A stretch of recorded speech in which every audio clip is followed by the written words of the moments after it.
Assalamualaikum warahmatullahi wabarakatuh. Salam sejahtera untuk kita semua. Semoga kalian di sana baik-baik saja ya. Tetap jaga kondisi kesehatan. Jangan lupa ya makan yang banyak, terutama makan yang bergizi. Kemudian jangan lupa banyak minum vitamin C, olahraga yang teratur, dan jangan lupa menggunakan masker, bawa hand sanitizer ketika saat keluar dari rumah. Dan ingat tetap jaga jarak ya mengingat kondisi pandemi seperti ini. Oke, kita mempelajari materi pertama dari akuntansi di kelas 12 IPS ini, yaitu akuntansi sebagai sistem informasi. Di sini kalian akan mempelajari apa sih pentingnya akuntansi bagi pelaku usaha atau bagi orang yang melakukan usaha. Kemudian apa aja sih prinsip-prinsip dalam pencatatan akuntansi. Itu semua akan kalian pelajari di semester ini ya. Sistem informasi akuntansi. Pengertian akuntansi adalah sistem informasi yang mengidentifikasi, mencatat, dan mengkomunikasikan kejadian ekonomi dari suatu organisasi kepada pihak yang berkepentingan. Ya, jadi organisasi di sini adalah sebuah perusahaan. Kepada pihak yang berkepentingan adalah pihak yang membutuhkan laporan keuangan dari sebuah perusahaan. Namanya perusahaan ketika berdiri, ketika dia bergerak di bidang usahanya pasti dia juga membutuhkan bantuan dari orang lain. Makanya nanti di materi ini kalian akan mempelajari para pemakai jasa akuntansi di sebuah perusahaan. Ada internal, ada eksternal.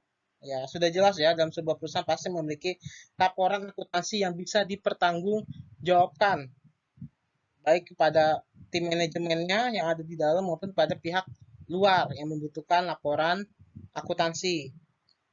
Nah, kemudian di sini ada dua manfaat akuntansi. Yang pertama adalah manfaat umum, yang dimana si pihak yang berkepentingan ini dapat memperoleh informasi keuangan perusahaan yang akurat, sehingga pemakai laporan keuangan dapat mengambil keputusan dengan tepat sebagai alat pertanggungjawaban manajemen kepada pemilik perusahaan. Ya, kemudian manfaat khususnya memberikan informasi keuangan yang dapat dipercaya, memperoleh laba, informasi mengenai kebijakan yang digunakan perusahaan, serta aktivitas pembiayaan dan investasi.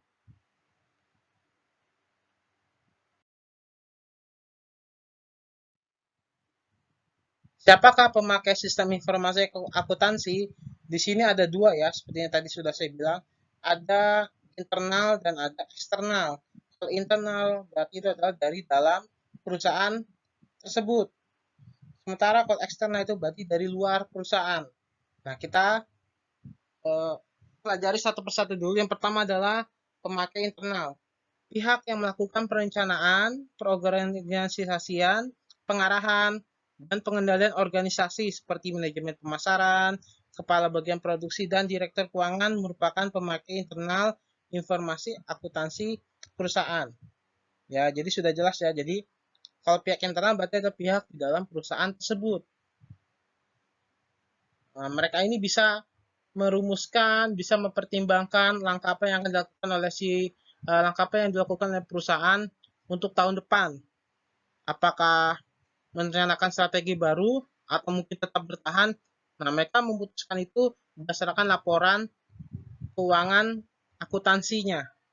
Ya, seperti itu. Kemudian, pemakai eksternal itu adalah kreditur.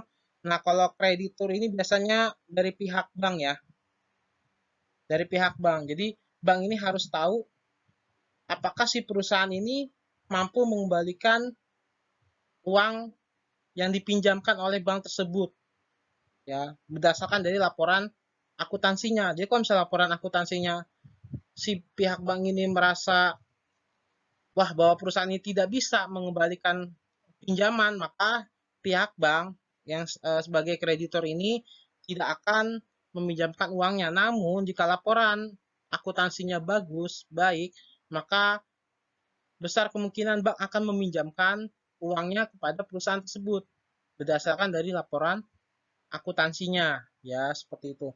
Kemudian yang kedua adalah dari pemerintah. Nah, biasanya pemerintah ini akan melihat laporan akuntansi perusahaan tersebut untuk dimintain apa? Untuk dikenakan pajak.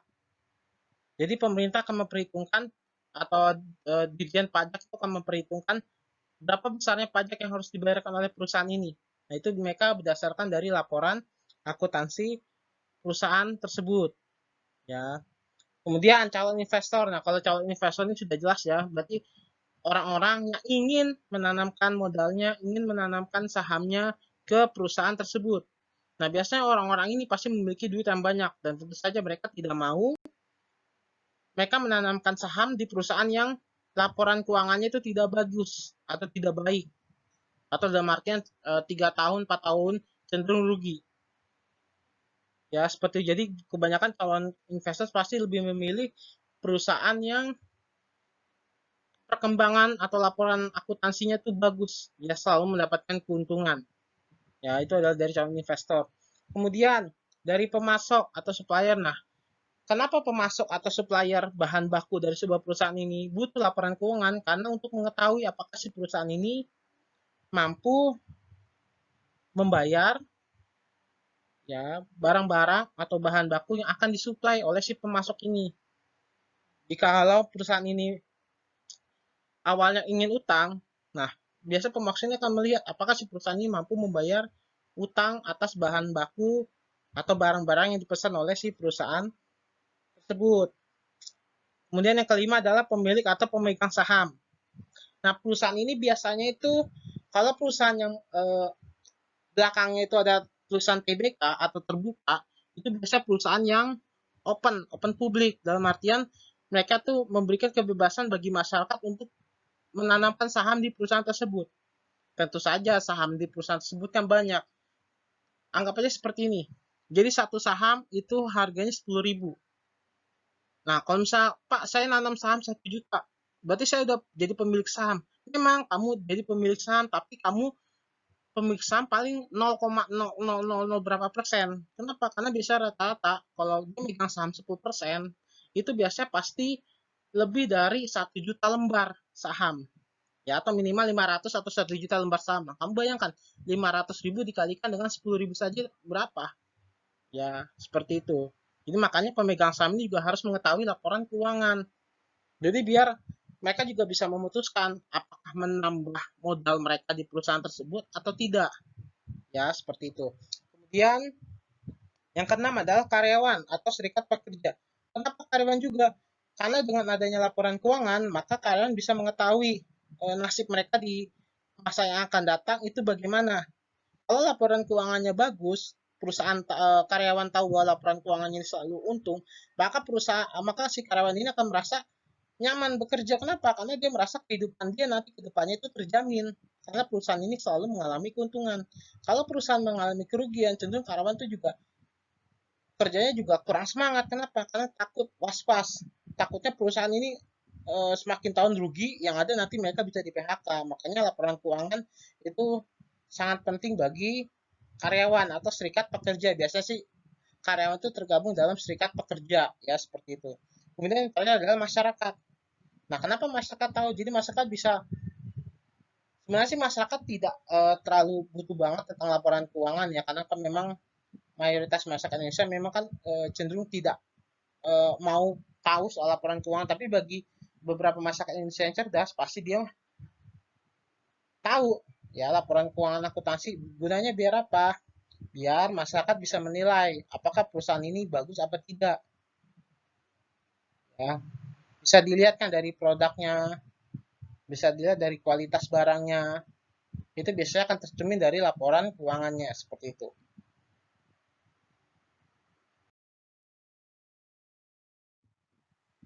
Karakteristik kualitas informasi akuntansi. Nah, kita melihat di sini ada sifat laporan keuangan itu ada 7. Yang pertama adalah relevan. Maksudnya apa? Bahwa laporan akuntansi sebuah perusahaan itu harus sesuai dengan kondisi yang sebenarnya. Ya, sesuai dengan kondisi pada saat laporan tersebut dibuat. Kemudian yang kedua adalah dapat dimengerti. Artinya, laporan akuntansi harus dapat dimengerti oleh semua pemakainya. Ya, seperti tadi ada pihak internal dan pihak eksternal. Dan dinyatakan dalam bentuk kata-kata atau kalimat yang mudah dipahami. Kemudian yang ketiga itu adalah tepat waktu. Laporan keuangan yang disajikan itu harus tepat waktu, sesuai dengan keinginan dari para pemakai laporan tersebut. Misalnya, pemerintah butuh laporan akuntansi perusahaan A pada tanggal 29 Juli 2020. Maka si perusahaan ini harus menyerahkan laporan keuangannya tepat pada tanggal 29 Juli 2020 ya, harus tepat waktu. Kemudian yang keempat adalah daya banding. Laporan informasi akuntansi ini berguna apabila bisa dibandingkan dengan laporan informasi akuntansi tahun sebelumnya. Misal perusahaan A membuat laporan akuntansi pada tahun 2020. Nah, perusahaan ini bisa membandingkan dengan laporan keuangan sebelumnya. Apakah perusahaan ini mengalami kerugian atau mengalami keuntungan. Kemudian yang kelima itu adalah daya uji. Nah, laporan keuangan ini harus dapat diuji oleh pihak eksternal perusahaan. Apakah laporan tersebut itu benar atau tidak. Nah, biasanya dari pihak-pihak eksternal ini punya orang-orang yang dipercaya untuk melihat, ya, menganalisis laporan keuangan perusahaan tersebut. Apakah datanya valid atau ada yang dimanipulasi, seperti itu. Kemudian yang keenam itu adalah netral. Laporan informasi akuntansi diarahkan sesuai dengan kebutuhan umum para pemakainya. Perusahaan tidak boleh memihak kepada salah satu dari para pemakai informasi akuntansinya hanya untuk keuntungannya sendiri. Itu tidak boleh.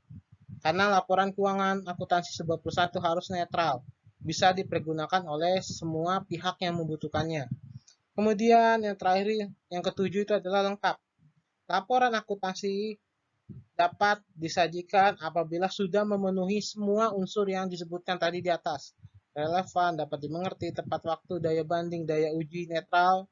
Ya, kalau semua sifatnya ada, maka laporan akuntansi bisa disajikan dan bisa diberikan kepada para pemakainya. Kemudian tujuan laporan keuangan. Ini ada dua ya, menurut standar akuntansi keuangan dan menurut prinsip akuntansi Indonesia. Nah, saya akan bahas yang pertama dulu. Menurut standar akuntansi keuangan. Tujuan laporan keuangan ini ada tiga. Yang pertama adalah menyediakan informasi yang menyangkut posisi keuangan, kinerja, serta perubahan posisi keuangan suatu perusahaan yang bermanfaat bagi para pemakai laporannya.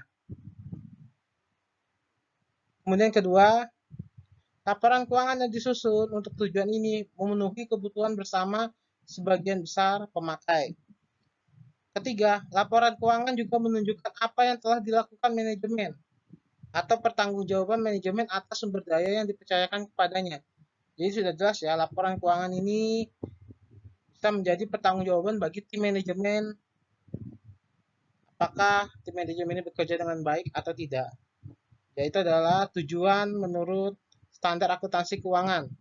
Kemudian tujuan laporan akuntansi menurut Ikatan Akuntan Indonesia adalah menyediakan informasi yang menyangkut posisi keuangan, kinerja, serta perubahan posisi keuangan suatu perusahaan yang bermanfaat bagi sejumlah besar pemakai dalam pengambilan keputusan ekonomi. Ya, seperti itu.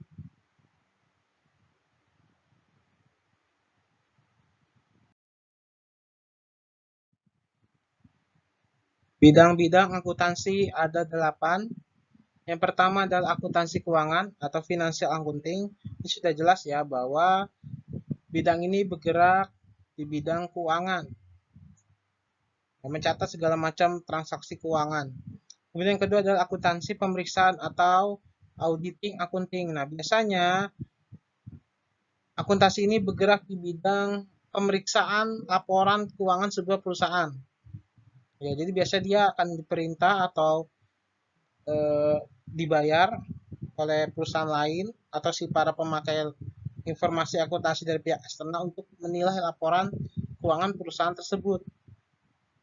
Auditing, accounting.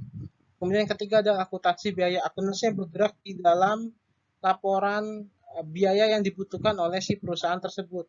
Itu ada laporannya tersendiri. Kemudian yang keempat adalah akuntansi manajemen. Akuntansi yang bergerak di bidang manajemen sebuah perusahaan atau manajemen accounting. Kemudian yang kelima adalah akuntansi anggaran atau budgeting accounting. Nah, akuntansi ini bergerak di bidang anggaran sebuah perusahaan. Kemudian yang keenam adalah akuntansi perpajakan atau tax accounting. Akuntansi ini bergerak di bagian perpajakan atau kalau kita kenal dengan sebutan Direktorat Jenderal Pajak atau kantor pajak lah seperti itu ya. Kemudian yang ketujuh adalah akuntansi sektor publik, public sector accounting. Akuntansi ini bergerak di bidang sektor-sektor yang masyarakat banyak membutuhkannya. Ya, seperti itu. Kemudian yang terakhir adalah sistem akuntansi. Nah, akuntansi ini bergerak dalam sistemnya, komputernya, ya, laporan keuangan yang bersifat komputer. Nah, ini adalah bidang-bidang dari akuntansi ada 8.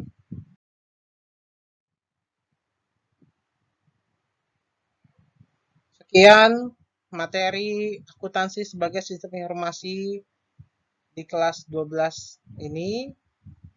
Kurang lebihnya saya mohon maaf apabila ada kesalahan kata. Selamat menyaksikan, selamat mempelajari. Semoga bermanfaat bagi kalian semua. Sekian dari saya. Wabillahi taufiq walhidayah.